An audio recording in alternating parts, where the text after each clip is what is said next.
Penyelamatan menurut Kamus Besar Bahasa Indonesia adalah seseorang yang meluputkan atau menghindarkan orang lain dari sebuah bencana atau bahaya.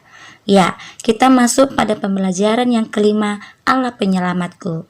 Ketika seseorang melakukan tindakan penyelamatan, ia telah menjadi seorang penyelamat. Oke, kita akan menyimak cerita tentang kisah seorang penyelamat anak. Cerita pun dimulai. Seorang pemuda Cina bernama Zhou Chong yang berusia 23 tahun mempertaruhkan nyawanya demi menyelamatkan seorang batita yang nyaris terjatuh dari balkon di bangunan apartemen bertingkat di Provinsi Guangdong, Cina bagian selatan. Wah, anak 3 tahun itu terperangkap dalam jeruji pagar di ketinggian sekitar 10 meter dari permukaan tanah.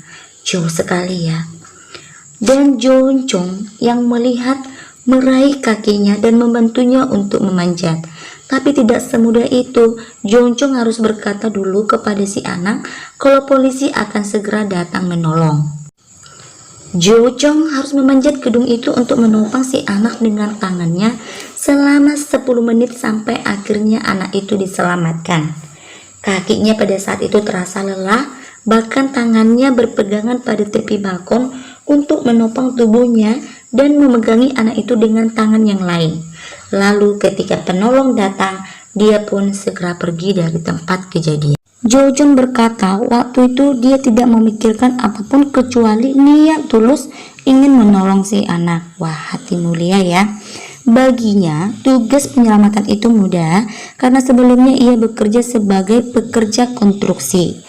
Dan menurutnya, semua orang pada umumnya akan melakukan itu. Tapi tidak semua ya. Jadi dia orang yang sangat rendah hati dan dia tidak menceritakan kepada siapapun. Tapi akhirnya pihak media dan pemerintah setempat berhasil mengetahui keberadaannya. Pemerintah setempat dan sebuah yayasan memberikan padanya $1.000 Amerika, kira-kira lebih dari 90 juta rupiah sebagai hadiah atas tindakan heroiknya. Jadi Zhou ini mencakup sikap altruisme, mementingkan kepentingan orang lain, dan integritas. Dia tidak mengenal anak itu, tapi dia bersedia menyelamatkan nyawanya dan pergi dengan diam-diam. Luar biasa. Dia memberikan teladan moral yang baik bagi kita semua. Sikapnya patut dicontoh karena tulus menolong orang lain, meski harus mempertaruhkan keselamatan sendiri. Luar biasa.